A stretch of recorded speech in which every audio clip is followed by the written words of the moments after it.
மாணவர்கள் அனைவருக்கும் இனிய வாழ்த்துக்கள். எல்லோரும் நன்றாக இருப்பீர்கள்.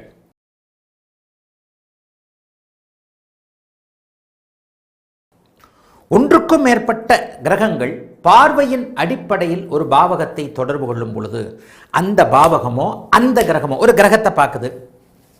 இதனால்தான் அந்த சுபத்துவ பாபத்துவ அமைப்புகளில் பார்வையை தெரியாமல் ஒருவர் ஜோசியமே சொல்ல முடியாது. ஜோதிடமே ஸ்தான பலத்தில் ஷட்பலத்தில் அந்த முதல் நிலை ஆக சொல்லப்படுகின்ற ஸ்தான பலம், அதனை எடுத்து சொல்லப்படக்கூடிய திக்பலம், அதனை எடுத்து சொல்லப்படக்கூடிய திருப்பலம், இந்த மூன்றில் தான் இருக்குது. இந்த சேஷ்டாபலம் என்கின்ற அதுக்கப்புறம் கால அயன சேஷ்டபலங்கள் முக்கியத்துவம் இல்லாதவை. அதுலேயும் சேஷ்டபலம் என்கின்ற வக்கர நிலைக்கு பெரிய முக்கியத்துவம் கிடையாது. சிறிய அளவில் ஓரளவிற்கு, அதாவது ஏதாவது ஒரு ஒப்புக்கு சப்பா ஒரு விஷயத்தில் ஒப்புக்கு சப்பா எடுத்துக்கோம்ல, ஒன்றும் இல்லாததற்கு ஆலை இல்லாத ஊருக்கு இழுப்பை பூ சர்க்கரை என்று சொல்லுவார்கள் இல்லையா? அதுபோல சில நிலைகளில் சில இந்த கால அயன சேஷ்ட பலங்களை கண்டிப்பாக வச்சுக்கிட்டே ஆகணும். இப்போ இன்னைக்கு ஒரு வீடியோ வருது, 94 வயசு பெரியவர் எப்போ இறப்பார்னு கேட்டு 96 வயசில் இறப்பார்னு சொல்லி அதற்கான அதுலேயும் அந்த பார்வை பல அமைப்புகள்லாம் அந்த வீடியோவில் விளக்கியிருக்கிறேன், பொது வீடியோவில். இந்த மாதிரியான சில துல்லிய நிலைகளை சொல்லும் பொழுது துல்லிய நிலைகளை அறிவதற்கு கால அயன சேஷ்ட பலங்களை கண்டிப்பாக அறிஞ்சே தீரணும்.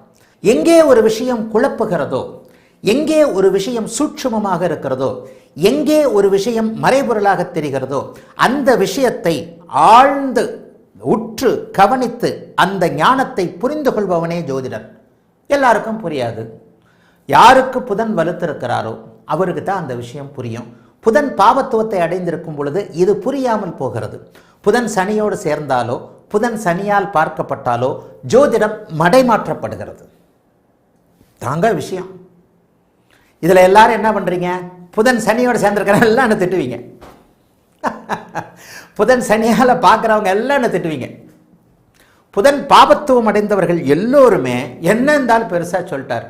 புதன் சுபத்துவம் அடைந்தவனுக்கு இந்த ஜோதிடம் எனும் மகா அற்புதம் நன்றாக புரியும். இதை சொல்பவரும் ஒரு அற்புதத்தோடு சொல்லுகிறார் என்பதும் கண்டிப்பாக புரியும். ஆகவே பார்வை, ஸ்தான பலம், திக்பலம், திருப்பலம் என்கின்ற இந்த திருப்பலத்தில் தான் சுபத்துவம் கடுமையான அளவில் இருக்குது. குருவின் பார்வையை போய் எங்கே கொண்டு போய் சேர்ப்பீங்க? குருவின் இருப்பை விட பார்வை தான் வலிமை அப்படின்னு சொன்னவர் மகாபெரிய ஞானி. யாரோ ஒருத்தர் தான் முதல்ல சொல்லியிருக்க முடியும். நம்மெல்லாம் அவரை பின் பண்ணி ஃபாலோ பண்ணி தான் சொல்கிறோம். நம்மளெல்லாம் அவரை ஃபாலோ பண்ணி சொல்கிறோம். ஆனால் அது யாரோ ஒருத்தர் முதல்ல அவர் தானே சொல்லியிருக்க முடியும். பராசர மகரிஷின்னு நான் ஒத்துக்க மாட்டேன். பராசரர் பேரில் ஏகப்பட்ட ஜோதிடர்கள் எழுதியிருக்கிறாங்க. யாரோ ஒரு முதன்மையான ஒரு முன்னோடி தான் இந்த விஷயத்தை சொல்லியிருக்க முடியும். அப்போ குருவின் இருப்பை விட குருவின் பார்வை மிக வலிமையானது. சனியின் பார்வையை விட சனியின் இருப்பு மிக கெடுதலானது. அவ்வளவு பெரிய அப்படியே ஒரு ஆப்போசிட் விஷயமாக தான் வரும். ஒவ்வொரு விஷயத்தையும் நீங்கள் புரிஞ்சுக்கணும். சுபராகிய குருவின் இருப்பை விட, குரு ஒரு இடத்துல இருந்து சுபத்துவப்படுத்துவதை விட பார்த்து சுபத்துவப்படுத்துவது மிகப்பெரிய நன்மை. சனி ஒரு இடத்தை பார்த்து கெடுப்பதை விட, சனி பார்த்தா கெடுக்கத்தான், ஆமாங்க கெடுக்கத்தாங்க செய்வார், என்ன இருந்தாலும் கெடுப்பார். என்னையா எனக்கு ரிஷபராசி, ரிஷப லக்கணம்யா, நான் துலா லக்கணம்யா, ஆம் ஆதிபத்திய நன்மைகளையும் காரக கெடுதல்களையும் செய்வார். அது என்னையா எப்படி தலை சுத்துது? தலை சுத்துங்க. புரிஞ்சுக்கும் போது அற்புதமாக இருக்கும். புரிஞ்சுக்கும் போது அற்புதமாக இருக்கும். புரியட்டும். புரிஞ்சாதான் ஜோசியம். புரியும் போது வருஷங்கள் கடந்து விடும். 3 மாதத்தில் ஜோசியம் புரியாது, 30 வருஷத்துலேயும் முழுக்க புரியாது. லேசாக அந்த காம்பினேஷன்கள் உங்களுக்கு புரியும் போது நல்லவைகள் வரும். ஆக ஸ்தான திக் திருப்பலம் என்கின்ற 3 முக்கிய பலன்களின் அடிப்படையில் இந்த திருப்பலம் மிகப்பெரிய பலன்களை மாற்றுவது பார்வைகளே. பலன்களை மாற்றுவது பார்வை அமைப்புகளை. நீங்கள் ஒரு இடத்துல சூரியன் நல்லா செய்வார் அப்படின்னு நினச்சிக்கிட்டு இருக்கும்போது அவர் வச்சு செஞ்சுக்கிட்டு இருப்பார் சனியின் பார்வையினால். எதுக்கு மோனிக்காக பேசலை, உண்மைக்காக பேசுகிறேன். சூரியன் உச்சம் அருமையாக பலன் தரப்போகிறது. துலாத்திலிருந்து சனி பார்ப்பார், இல்லைன்னா கும்பத்திலிருந்து சனி பார்ப்பார். அப்படியும் இல்லை கடகத்திலிருந்து சனி பார்ப்பார். கும்பத்திலிருந்து சனி பார்ப்பதை விட, துலாத்திலிருந்து சனி பார்ப்பதை விட, கடகத்திலிருந்து அமாவாசை சந்திரனுடைய, அமாவாசைக்கு நெருக்கமான சந்திரனுடைய வீட்டில் கடகத்திலிருந்து சூரியனை சனி பார்த்தார்னு வச்சுக்கோங்க, தொலைஞ்சார் சூரியன் வேலையை செய்ய மாட்டார். இதுக்கு தான் ஒரு இடத்துல சூரிய தசைக்கு பலன் சொல்லிக்கிட்டு இருந்த ஒரு இடத்துல ஒரு கேபி சிஸ்டத்துடைய அந்த ஒருத்தர் வாத்தியார் ஒருத்தருடைய இதை கூட நான் ஒன்று இது பண்ணேன்.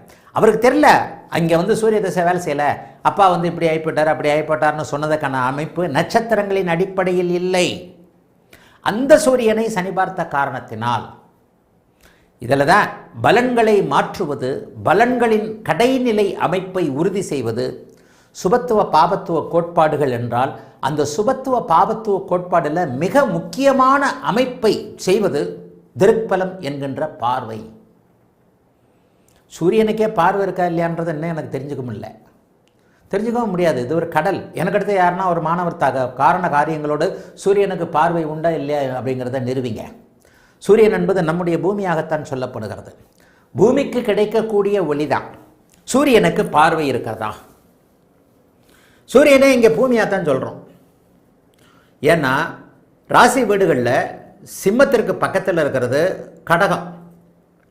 சிம்மம் அங்கே எதுவாக உருவகப்படுத்தப்படும்? நம்ம பூமி தான் சிம்மம். சூரிய ஒளியை பெறக்கூடிய சிம்மம் வந்து நம்ம பூமி. நம்ம பூமிக்கு பக்கத்தில் இருக்கிற கடகம் தான் சந்திரன். அப்போ நம்ம பக்கத்தில் இருக்கிற நிலா தான். அப்போ அங்கே சூரியனை வந்து அந்த இடத்துல அது குறிக்கலை. அப்போ சூரியனாக குறிப்பிடப்படுவது இந்த இடத்துல நம்முடைய பூமியைத்தான் சூரியனாக உருவகப்படுத்தி இருக்கிறார்கள். பார்வை என்பது நமக்கு கிடைப்பது தான். பார்வை என்பது நமக்கு கிடைப்பது. அப்போ சூரிய பார்வை அப்படிங்கிறத அந்த இடத்துல ஏற்றுக்க முடியாமல் போகுது. இதுக்கு மேலெல்லாம் ஆராய்ச்சி பண்ணுறது எனக்கு வயசு இல்லை. நான் கிழவனாக போயிட்டேன். எனக்கு தேவையே கிடையாது. நீங்கள் பண்ணுங்கள். எதுக்கு இருக்கிறீங்க மாணவர்கள்? இத்தனை 1000 பேர் இருக்கிறீங்க. இதில் ஒரு 800 900 பேர், ஒரு 1000 பேர் ரொம்ப ஆக்டிவாக இருக்கிறீங்க. அதில் ஒரு 300 400 பேரை ரொம்ப பெரிய அளவில் நான் நம்புகிறேன். என்னுடைய காலத்திற்கு பிறகு என்னுடைய சுபத்துவ பாவத்துவ கோட்பாடுகள், என்னுடைய சில கேள்விகளுக்கு விடைகள் இது பண்ணக்கூடிய அளவிற்கு என்னுடைய ஆன்லைன் மாணவர்கள் வருவீர்கள் என்பது எனக்கு நன்றாக தெரிகிறது. சூரியனுக்கு பார்வை இல்லை என்பதற்கான அடிப்படை அமைப்பு, சூரியனே வந்து பூமியைத்தான் சூரியனாக உருவகப்படுத்தப்படக்கூடிய அமைப்புகள். மற்றபடி பார்த்தீங்கன்னா புதனுடைய பார்வை, புதனுடைய உருவ அமைப்பு, புதனுடைய அமைப்பு கேட்டார் போல் சில நிலைகளில் அது கொஞ்சம் டல் அடிக்குது. குருவை விட 30% மட்டுமே புதன் சுபத்துவம் என்பது அப்படி ஒன்றும் பெரிய அளவில் வரல. சுக்கரனுடைய பார்வை குருவின் பார்வையை விட பாதி அளவிற்கு, அந்த ஒரு கண் குருடு அப்படிங்கிற கதையை நான் ஏற்கனவே ஆன்லைன் வகுப்புகளில் சொல்லியிருக்கிறேன். குருவின் சுபத்துவத்தில் பாதி அளவிற்கு சுபத்துவம் கண்டிப்பாக சுக்கிரனுக்கு உண்டு. செவ்வாய் பார்வை, சனி பார்வை உண்மையிலே நல்லா இருக்காது. ஆனாலும் செவ்வாய் பார்வை 75% கெடுக்கும், சனி பார்வை 100% கெடுக்கும். ஆனால் சுபத்துவமான அதீத சுபத்துவத்தை அடைந்த சனியின் பார்வை கெடுக்காது, அதே நேரத்தில் கொடுக்கவும் செய்யாது.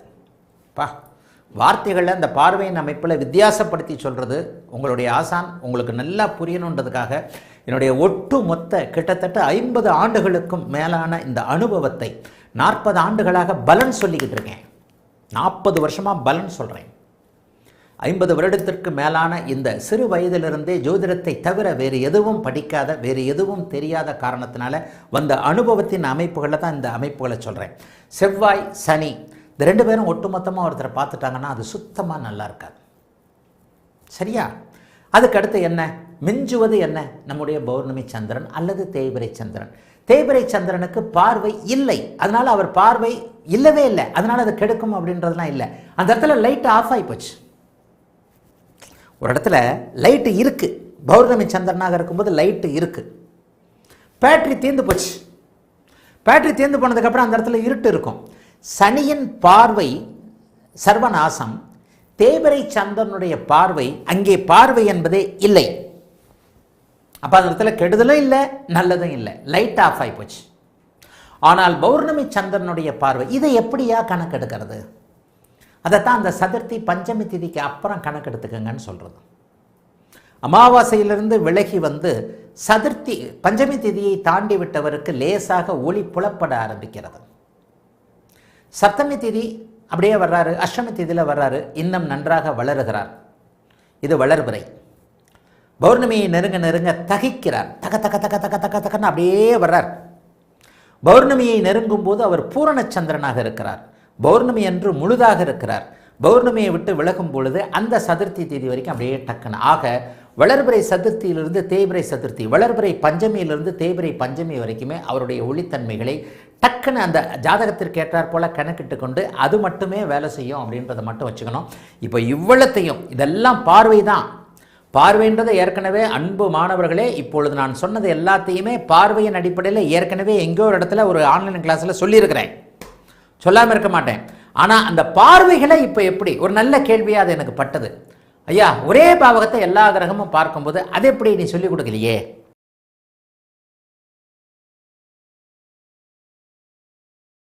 இதில் என்ன ஒன்று, இந்த கிளாஸ் கொஞ்சம் நுணுக்கமான கிளாஸு. பார்வையின் அடிப்படை, பார்வைகள் யாருக்குமே பிடிபடாதவை, பார்வைகள் நிறைய பேருக்கு குழப்பத்தை கொடுக்கக்கூடியவை. ஆனால் பார்வைகளை புரிந்து கொண்டால் அது மிகப்பெரிய ஒரு எளிமையான ஒன்று.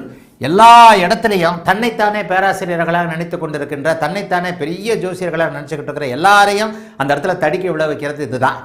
இந்த பார்வையின் பலன்களை என்னுடைய மாணவர்கள் யார் புரிந்து கொள்கிறார்களோ இல்லையோ, என்னுடைய மாணவர்கள் நான் புரிந்து கொண்டதைப் போலவே புரிந்து கொள்ளணும். அதுதான் இங்கே இவ்வளவு தூரம் சுபத்துவ பாபத்துவ சூட்சும அடுக்குகளில் துள்ளி சும்மா அப்படியே பலன்கள் அப்படியே துள்ளி வர்ற மாதிரி வருது அப்படின்னு சொன்னாலே அதற்கான மிக முக்கியமான காரணிகளில் இந்த பார்வையும் ஒன்று. 8-12 சுபத்துவத்தை எதில் கொண்டு வருவீங்க? 12ல் சுக்கிரன் இருக்கிறார், சரி. 4ல் குரு இருந்தால் எதை பார்க்குறாரு? 8-12 பார்க்குறார். எடுத்த உடனே சொல்லிடுறீங்கல்ல. அதுவும் முருகானந்தம்லாம் சொல்லுவார் ஆன்லைன் வகுப்பில், அப்படி கேட்பேன் இப்படி கேட்பேன். மாணவர்கள் எல்லாருமே அந்த பாவக சுபத்துவத்தையும் புரிஞ்சுக்கிறீங்க. பாவக சுபத்துவத்தையும் பாவக பாபத்துவத்தையும் 4-5 கிளாஸுக்கு முன்னாடி நடத்தினேன் இல்லையா? ஒரு பாவகம் எதை செய்ய போகிறது என்பதை சுபத்துவ பாபத்துவ அடுக்குகள் குறிப்பிடுகின்றன. இதில் இப்போ ஒன்றும் இல்லை, 12ஆம் பாவகம் சுபத்துவத்தையும் பாபத்துவத்தையும் கலந்திருந்தா, இப்போ இன்னைக்கு கூட யாரோ ஒரு அப்பாயின்மெண்ட் பேசும்போது மனைவி ஏன் சார் வெளிநாடு போகலைன்னு கேட்டார். மனைவிக்கு 12ஆம் இடம் சுபத்துவமாக இருக்கிறதே, ஏன் மனைவி வெளிநாடு போகவில்லை அப்படின்னு கேட்டார். ஏன் வெளிநாடு போகலை? ஐயா, நீ ஆன்லைன் கிளாஸ் பார்த்துருக்கிறியான்னு கேட்டேன். ஆமாங்க, நான் உங்கள் ஆன்லைன் கிளாஸை அடிக்கடி பார்க்குறேன். இதில் அந்த 8-12ஆம் இட சுபத்துவத்தில் ஒருவர் வெளிநாடு போவாரா, வெளி மாநிலம் போவாரா அப்படின்றதுக்கு ஒரு குறைந்த அளவு பாபத்துவம் குறைந்த அளவு சுபத்துவம் அப்படின்னு ஒரு கிளாஸ் நடத்திருக்கிறேனே, தெரியுமான்னு கேட்டேன். பார்த்துருக்கிறேன் சார்னு சொன்னார். அதில் என்ன சொல்லியிருக்கிறேன் நீங்களே சொல்லுங்கன்னு அந்த கணவரிடம் கேட்டேன். 12ஆம் இடம் பாபத்துவமும் சுபத்துவமும் கலந்திருக்கும் பொழுது ஒருவர் கண்டிப்பாக வெளிநாடு போக மாட்டார். வெளிநாடு போனால் கூட 2 தசாபுக்தியின் அடிப்படையில் போனால் கூட 2-3 வருஷத்தில் திரும்பி வந்துடுவார். இது உங்கள் மனைவிக்கு பொருந்துதான்னு கேட்டேன். ஜாதகத்தை பார்த்துட்டு பொருந்துதுன்னு சொன்னார். அப்போ நான் சொன்னேன், என்கிட்ட இந்த கேள்வி, என்கிட்ட இந்த விளக்கம் கேட்கணுமா நீங்களாக புரிஞ்சுக்கணுமான்னு கேட்டேன். இது மனைவியுடைய ஜாதகம். நீங்கள் கேட்ட அதே அமைப்பை இன்னைக்கு விளக்கினேன். ஒரு பாவகத்தை ஏகப்பட்ட கிரகங்கள் பார்க்கும் பொழுது, ஒரு கிரகத்தை ஏகப்பட்ட கிரகங்கள் பார்க்கும் பொழுது எப்படி பலன் எடுப்பது? பாருங்களேன், ஜோசியமே வாழ்க்கையாக போச்சு. இது இன்னைக்கு 11 மணிக்கு நடந்த கன்வர்சேஷன். இது ஒரு மனைவியோட ஜாதகம். 12ஆம் இடம் கூடுதல் சுபத்துவமாக இருக்குது. என் மனைவி ஏங்க வெளிநாட்டுக்கு போகலை அப்படின்னு கேட்டார். வெளி மாநிலத்திலே நின்றுட்டார். பெங்களூரில் இருக்கிறார். மனைவி எங்கேயோ திருச்சியோ திருநெல்வேலியிலோ எங்கேயோ பிறந்தவங்க, பெங்களூரில் இருக்கிறார். சரி, மனைவிக்கு ஏன் வெளிநாடு போவதற்கு ஆர்வம் இல்லை, போனாலும் திரும்பி வந்துடுறாங்க, ஏன் வெளி மாநிலத்தோடு நின்றுச்சு? உங்களுடைய 8-12 சுபத்துவம் இந்த இடத்துல தெளிவாக இருக்கிறதே அப்படின்னு கேட்டாங்க. இந்த 11 மணிக்கு கேட்ட கேள்வியும் இப்போது நடத்தக்கூடிய தலைப்பு என்ன? ஒரு பாவகத்தை பல கிரகங்கள் பார்க்கும் பொழுது, ஒரு பாவகத்தை ஒரு கிரகத்தை பல கிரகங்கள் பார்க்கும் பொழுது என்ன அமைப்பு? ஒரு வீட்டை, கிரகத்தை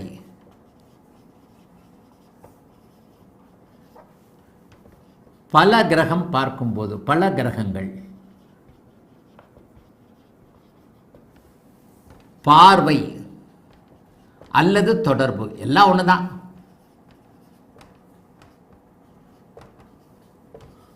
கொல்லும்போது என்ன?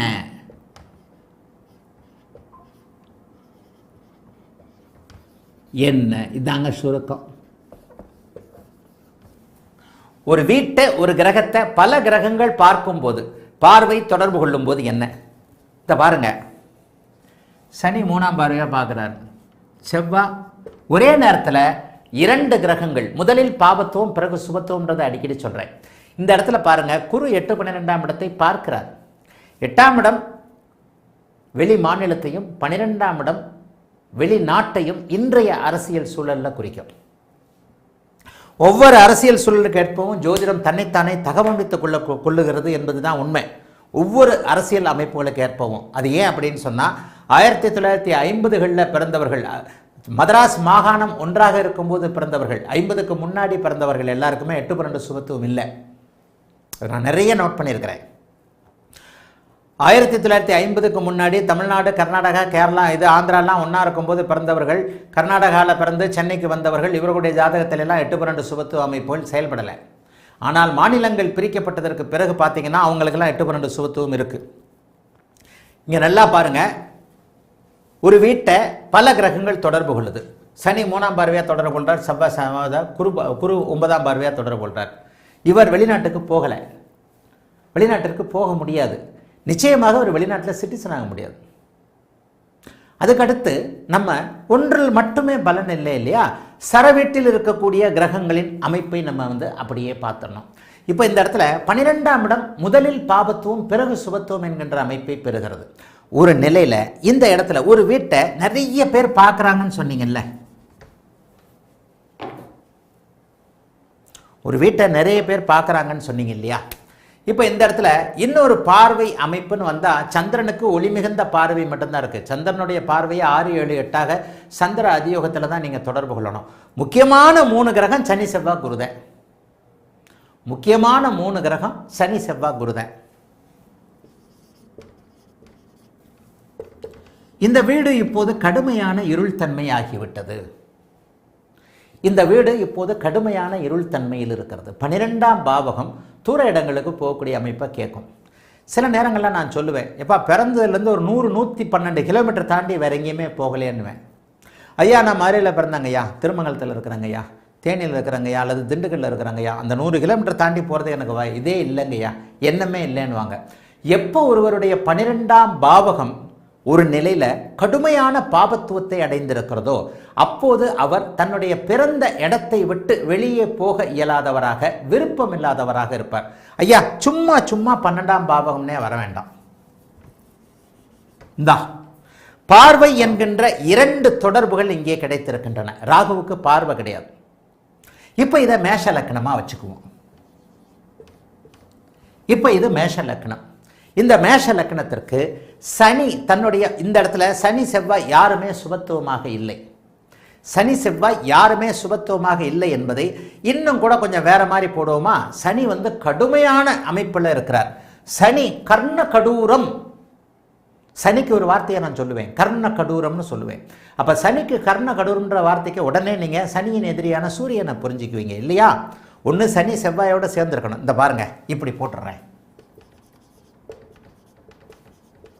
இப்போ சூரியனும் சந்திரனும் நேரெதிரே இருக்கும்போது, சூரியனுக்கு நேரே சனி இருக்கும்போது தன்னுடைய ஒட்டுமொத்த கெடுபலன்களையும், தான் பார்க்கும் வீடுகளையும், தான் சேரும், தான் இருக்கும் அத்தனை அமைப்புகளையும் கெடுக்க தகுதி உள்ளவராக அவர் ஆகிறார். இந்த இடத்துல ஒவ்வொரு லக்கணமாக அப்படியே கொண்டு வரேன் பாருங்க. இப்போ சனியின் பார்வை கர்ண கடூரம், சனியின் பார்வை கர்ண கடூரம். சரி, இந்த இடத்துல இது ஒரு இதாகவே போட்டுடுறேன், ஒரு ஜாதகமாகவே போட்டுடுறேன். இப்போ இது ஒரு ஜாதகமாகவே போட்டோம் அப்படின்னு சொன்னால்,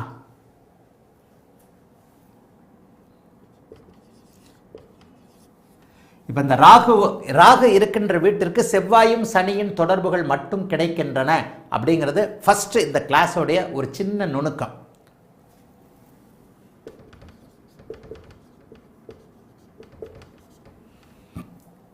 இப்போ இந்த இடத்துல கிட்டத்தட்ட இது ஒரு வகையில் முழுமை அடைஞ்சிருச்சு. இந்த இடத்துல பாருங்க, இது ஒரு மாடல் ஜாதகம். மேஷ லக்னத்திலேருந்து வருவோம். மேஷ லக்னத்திலேருந்து வந்தால் 2ஆம் பாவகம் மிகப்பெரிய அளவில் கெடுபலன்களை அடைந்திருக்கிறது. ராகுதிசை வரும்போது 2ஆம் பாவகம் சுத்தமாக கெடும். ஜாதகர் என்ன பண்ணுவார்? சுத்தமாக ஒன்றும் இயங்காதவராக இருப்பார். மேஷ லக்னமாக இருந்து இந்த இடத்துல 2ஆம் பாவகத்தில் ராகு அமர்ந்து சனியும் பார்க்கிறார், செவ்வாயும் பார்க்கிறார். ஒரு பாவகத்தை 2 முப்பெரும் பாவர்கள் பார்க்குறாங்க. அதுக்கப்புறம் அதுக்கான சுப தொடர்புகளை சொல்கிறேன்.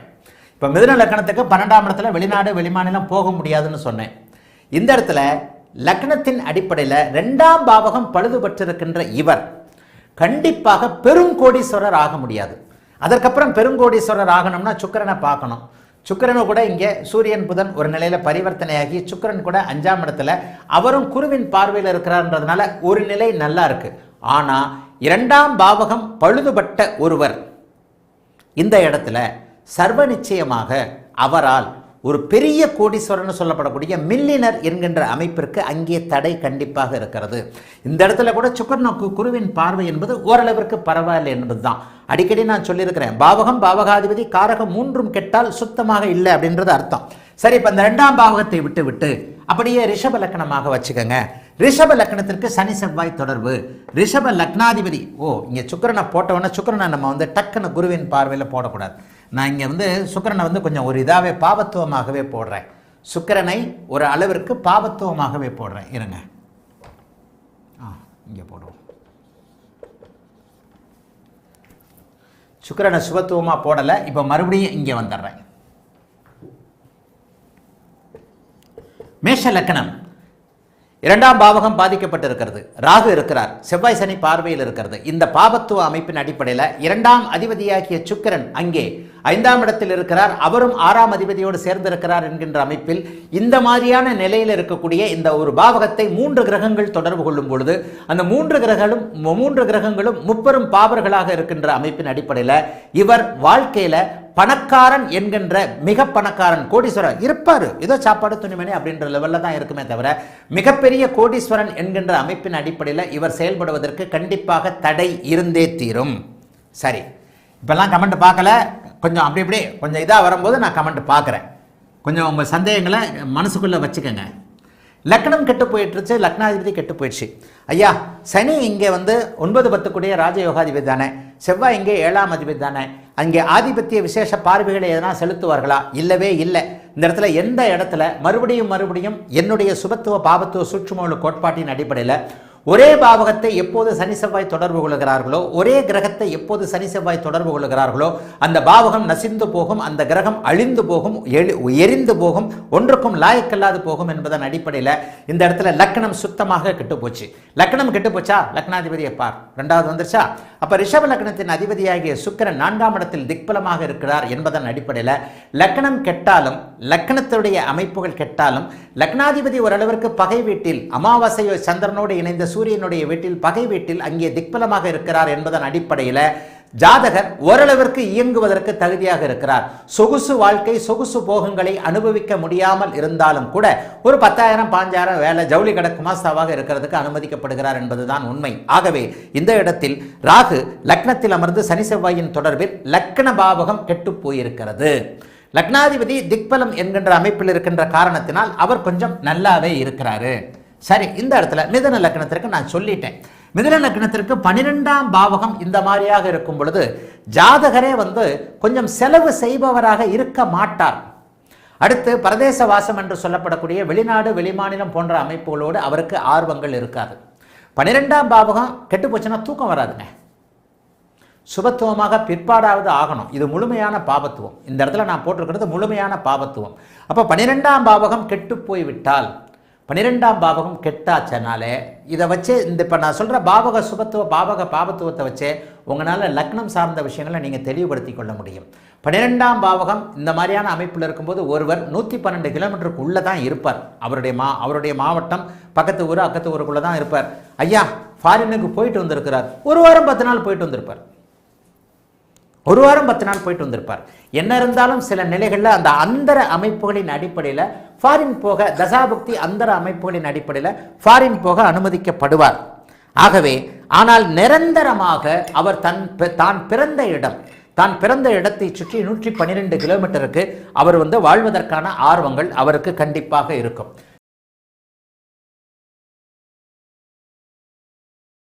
தனுசு லக்னம் இந்த இடத்துல தான் கவனமா பலன் சொல்லணும்.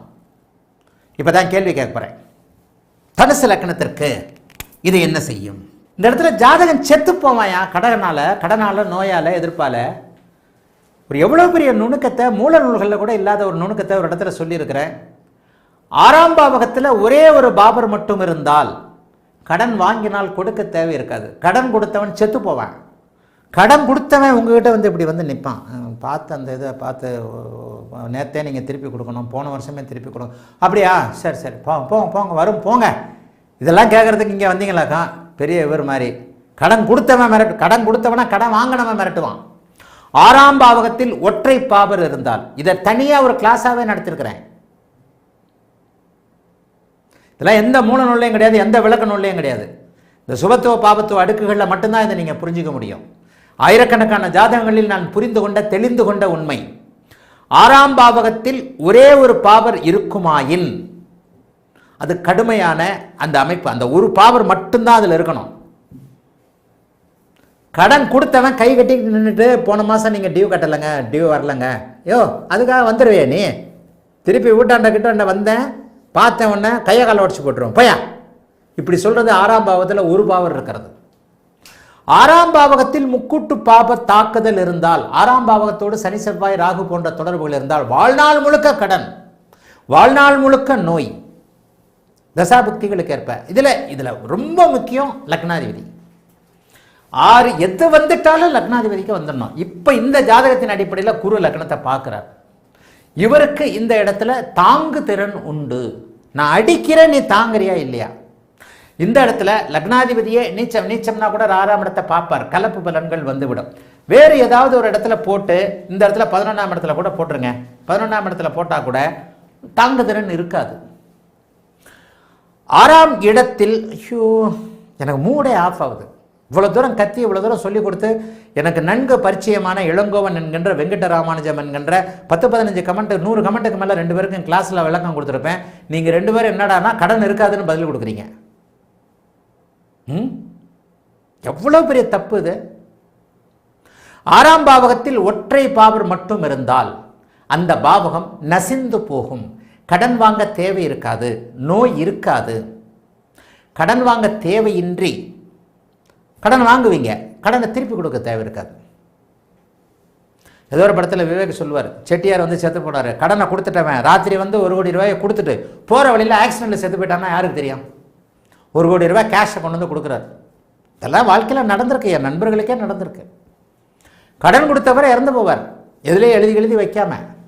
6ஆம் பாவகம் ஒரே ஒரு பாவரால் பாதிக்கப்பட்டிருந்தால் அவரே 6ஆம் பாவகாதிபதியாக இருக்கக்கூடாது. சனி 6ஆம் பாவகாதிபதியாகி 6ஆம் பாவத்தில் இருக்கிறார், இல்லை கடன் இருக்கும். சனி வேறொரு பாவகத்திற்கு அதிபதியாகி இப்போ இந்த இடத்துல சனி மட்டும் இருக்கிறார், இந்த இடத்துல செவ்வாய் மட்டும் இருக்கிறார், இந்த இடத்துல ராகு மட்டும் இருக்கிறார். கடன் வாங்கினா திருப்பி கொடுக்க தேவையில்லை,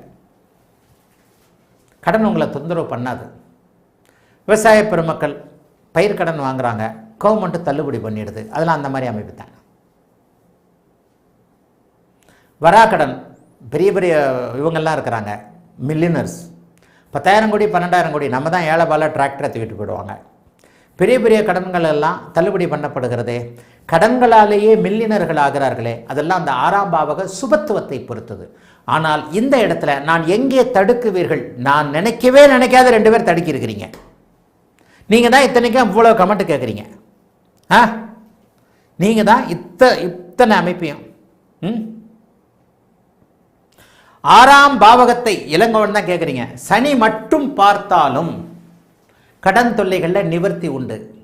கடன் உங்களை சனி மட்டும் பார்த்தால், 6ல் யாருமே இல்லை, சனி மட்டும் பார்க்குது. எந்த பாவகம்ன்றது வேற இருக்குல்ல, ஒவ்வொரு லக்னத்துக்கும் ஒவ்வொரு மாதிரி தானே. ஒரு பொதுவான பலனாக 6ஆம் பாவகத்தில் சனி மட்டும் இருந்தாலோ சனி மட்டும் பார்த்தாலோ கடன் உங்களை தொல்லைப்படுத்தாது. சரியா? அந்தால் கடனில் பயங்கர அவஸ்தையில் இருக்கிறார். ஐயா 6ஆம் பாவகாதிபதி வேற எங்கேயோ இருந்து ராகுவோட தொடர்பு கொண்டு தசை நடத்துறார், எப்படியா இருக்கும்?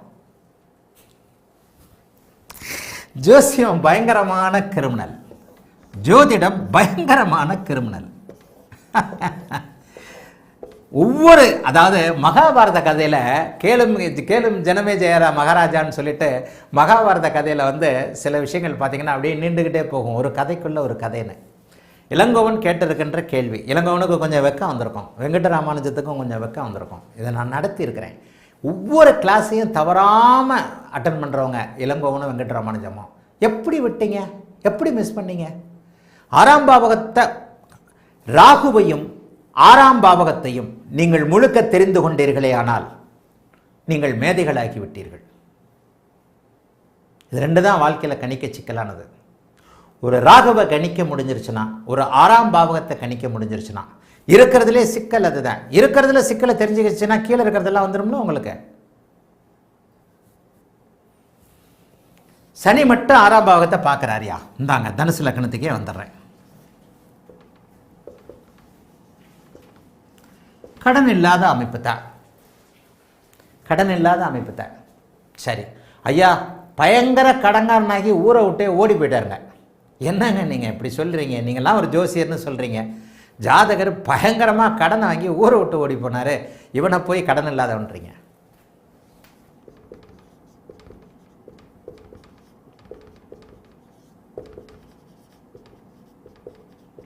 சுக்கிரதசையில் எப்படிங்க ஓடி போகாமல் இருப்பார்? இங்கே சுக்கிரதசை வருமானது வேற, இப்படி வேணால் மேலே தூக்கி போட்டுக்குவோம்.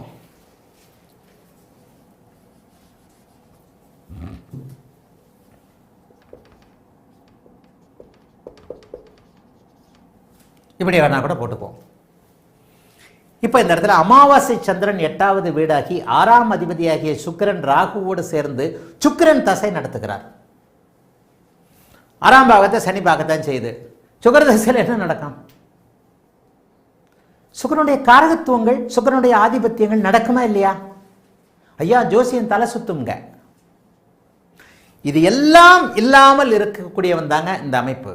ஐயா 6ஆம் பாவகத்தை மட்டும் சனி பார்க்கிறார். 6ஆம் பாவகத்தை சனி செவ்வாய் ராகு சேர்த்து பார்க்கிறார்கள். இந்த ஜாதக அமைப்பின் அடிப்படையில் இங்கே 6ஆம் பாவகாதிபதி 9ஆம் வீட்டில் இருக்கிறார். லக்னம் குருவால பார்க்கப்படுகிறது. இவருக்கு சனி தசையோ ராகு தசையோ செவ்வாய் தசையோ வரும் பொழுது கட்டுக்கு உட்பட்ட தொந்தரவுகளை செய்யக்கூடிய கடன் இருக்கும். இளங்கோவன் கேட்ட கேள்வி, 6ஆம் பாவத்தை சனி மட்டும் பார்த்தா கடன் இருக்காது, கடன் இருக்காது. ஐயா இவர் கடுமையான கடனில் இருக்கிறார். எப்படி? 6ஆம் பாவகாதிபதியோட தசை நடக்குது. 6ஆம் பாவகாதிபதியோட தசை நடக்குது. இப்போ இந்த இடத்துல தசை வருமா? குருதசை 1 வயசுன்னு வச்சுக்குவோம், குருதசை 5 வயசுன்னு வச்சுக்குவோம், சனி தசை 24 வயசு, புதன் 41, கேது 48, சுக்கிரதசை 48 வயசுக்கு மேலே வருதுயா. 48 வயசுலேருந்து 68 வயசு வரைக்கும் சுக்கிரதசை. அப்போ ஒரு பாவகம் பல கிரகங்களோடு தொடர்பு கொண்டிருக்கின்ற ஒரு நிலையில் எப்போது எது எப்படி நடக்கும்? இதெல்லாம் கரெக்ட். சுக்கிரன் ராகு சேர்ந்திருக்கு, 6ஆம் பாவகத்தை சனி பார்க்கிறார். இப்போ இந்த இடத்துல சுக்கிரதசை வந்த உடனே என்ன நடக்கும்? பெண்களின் சார்பில், சுக்கிரனுடைய காரகத்துவங்களின் சார்பில் அவருடைய 6ஆம் ஆதிபத்தியமான கடன், நோய், வம்பு, வழக்கு, அசிங்கம் பாபத்துவமாக கடுமையாக நடக்கும். லக்னாதிபதியின் வலிமையை பொறுத்து.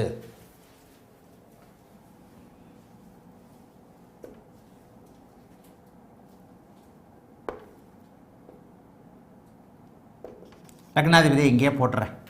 லக்னத்தை கூட குரு தொடர்பு கொள்ளலை, 10ஆம் இடத்துல தான் இருக்கு. எப்படிங்க நடக்கும்? இளங்கோவன் புரிகிறதா? மாணவர்கள் புரிகிறதா? ஒரு விஷயத்துடைய நுணுக்கம் எங்கெங்கெல்லாம் எப்படியெல்லாம் ஜோதிடம் சுற்றி வருகிறது என்பதை பார்த்து எந்தெந்த நிலைமையில எங்கெங்கே எப்படி எப்படி பாருங்க. அதைத்தான் நந்தகுமார், சின்ன நந்தகுமார் சரி சுற்றியில் ஒரு ஜாதகத்தை பாருங்க. இப்போ இந்த இடத்துல பாருங்க, இளங்கோவன் கேட்டார் 6ஆம் இடத்தை மட்டும் சனி பார்த்தால், 6ஆம் இடத்தை மட்டும் சனி பார்த்தால் கடன் இருக்காது. அந்த பலன் எங்கே தடுமாறுகிறது? காம்பினேஷன்ஸ். 6ஆம் இடத்தை சனி பார்க்குது, இவனுக்கு கடன் இல்லைன்னு சொல்றீங்க. சுக்கிரதசை வந்தவொடனே என்ன நடக்கும்? கடுமையான கடன் தொல்லைகள், பெண்கள் சார்ந்த, சொகுசு சார்ந்த, சுக்கிரனுடைய சம்பந்தப்பட்ட, சுக்கிரனுடைய காரகத்துவங்கள் சார்ந்த அத்தனை விஷயங்களிலும் இவர் ராகுவோடு சேர்ந்து பாபத்துவமாக இருக்கின்ற காரணத்தினாலும், மிக முக்கியமாக ஏன் அமாவாசை சந்திரனா போட்டேன், சுக்கிரன் இருக்கின்ற வீடு கடகத்தில் சுக்கிரன் இருந்தாருன்னா அமாவாசை சந்திரன் இருந்தாலே தசை விளங்காது, தசை விளங்காது. கடகாதிபதி இருள் தன்மையோடு இருக்கிறார். கடகாதிபதியும் பாபத்துவம், கடகமும் பாபத்துவம். சுக்கிரன் இருக்கின்ற அமைப்பில் சுக்கிரனுக்கு மட்டும் அது பாபத்துவம், ராகுக்கு அது சுபத்துவம். ராகுதசை நடந்தால் அந்த பலன்கள் நடக்காது. ஆதிபத்திய அமைப்புகளில் ராகுதசை சுக்கிரன் சுபர் என்பதால் அது அப்படியே சமாளித்து கொண்டு போக வைக்கும். ஆனால் சுக்கிரனுடைய தசையில் என்ன நடக்கும்? ஐயோ ஜோசியம் அவ்வளோதான், உட்காந்து அழ வேண்டியிருக்கும். புரியாது, புரியவே புரியாது. கொஞ்சம் ஹையாக நுணுக்கமாக கிளாஸை ஒவ்வொன்றா அப்படியே உள்ள டெப்த்தாக போய்கிட்டே இருந்தேன்னா தலையை பிச்சுக்கிட்டு ஓடிடுவீங்க. ஆனால் ஒரு நிலையில் கொஞ்சம் கர்வமாக சொல்லட்டுமா, ஆசானை பற்றி பெருமையாக இருக்கும். இந்த மாதிரியான ஒருத்தருடைய கிளாஸில் இருக்கிறவையான்னு இருக்கும். வெளியில் சொல்லணும்னா கூட மனசுக்குள்ளே தான் இருக்கும். இதான் ஜோசியம், உண்மையான ஜோசியம். இந்த இடத்துல தான் பார்வை, சேர்க்கை போன்ற அமைப்புகள் அப்படியே செயல்படும். கடகாதிபதி அமாவாசை சந்திரனாக இருக்கிறார். புனர்பூச நட்சத்திரம் 4ஆம் பாவகத்தில் இருக்கிறார். சுக்கிர தசை வருகிறது. இங்கே லக்னத்தின் தாங்குதிறனை, கடன் சத்தியமா இருக்கும், கடுமையான கடன் இருக்கும். ஆனால் நீங்கள் தாங்கி கொண்டிருக்கிறீர்களா என்பது லக்னாதிபதியின் வலுவை பொறுத்தது. இந்த இடத்துல லக்னாதிபதியை வச்சுதான் நீங்க ஜட்ஜ் பண்ண முடியும். 9ஆம் இடத்துல லக்னாதிபதி இருக்கிறார். ஐயா ஊர்ல தான் இருக்கிறார். 10, 11ஆம் இடங்கள்ல 12ஆம் இடத்துல இருந்தால் கொஞ்சம் அது அப்படியே சுபத்துவமா, முதலில் பாபத்துவம் பிறகு சுபத்துவம். சுக்கிரதசையில் முதல் 10 வருஷம் கொஞ்சம் ஒரு மாதிரி கடனை கொடுத்து பிற்பாதி 10 கடைசி வரைக்கும் கடன் இருந்துகிட்டே இருக்கும். என்னதான் இருந்தாலும் தனுசு லக்னத்துக்கு இந்த அமைப்பில் சுக்கிரதசை ராகுவோடு சேர்ந்து இருக்கும் பொழுது சுக்கிரன் கடுமையான நெகட்டிவான பலன்களை தான் செய்வார்.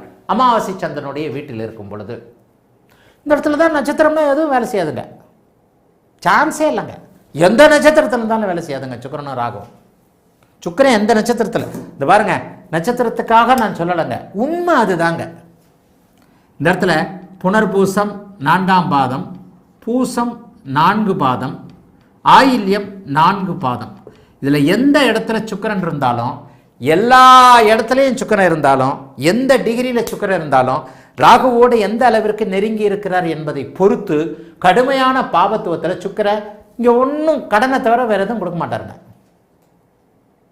நட்சத்திர சித்தாந்தங்கள் தோற்று போகக்கூடிய இடங்கள் இது.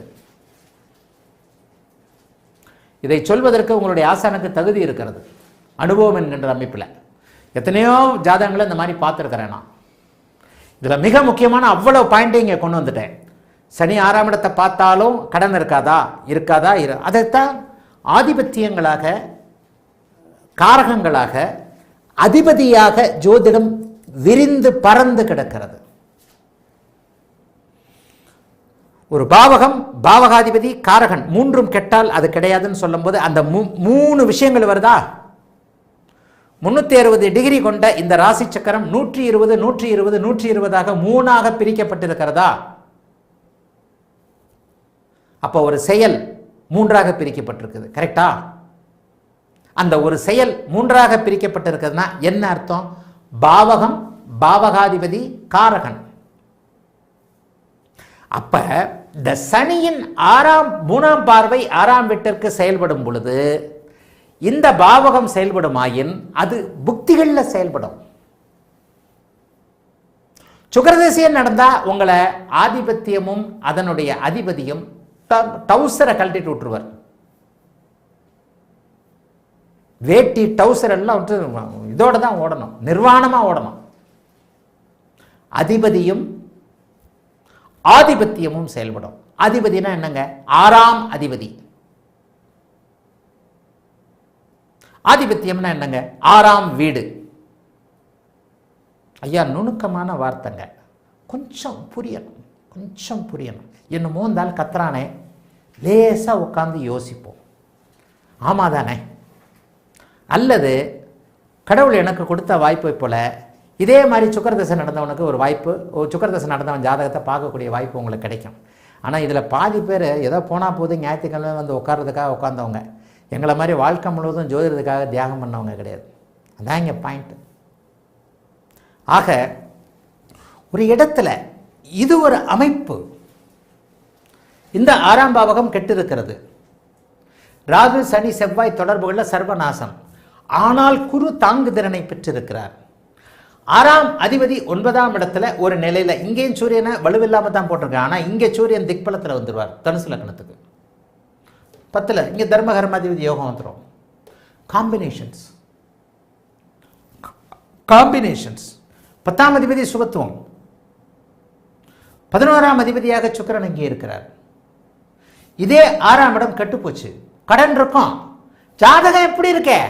தனுசு லக்னப்படி குரு லக்னத்தை பார்க்கிறார். தர்மகர்ம அதிபதிகள் பரிவர்த்தனை. சூரியன் இங்கே திக்பலம். அமாவாசையா நான் போட்டேன். ஏன் அமாவாசையா போட்டேன்? சூரியன் கெட்டு போயிட்டார்னு நீங்க மேஷ லக்னத்துக்கு தெரிஞ்சுக்கணும்னு போட்டேன். மேஷ லக்னத்திற்கு கெட்டு போகக்கூடிய அமாவாசை சந்திரனோடு இருக்கக்கூடிய இதே சூரியன் தனுசு லக்னத்திற்கு திக்பலமாக வருகிறார். Astrology combinations.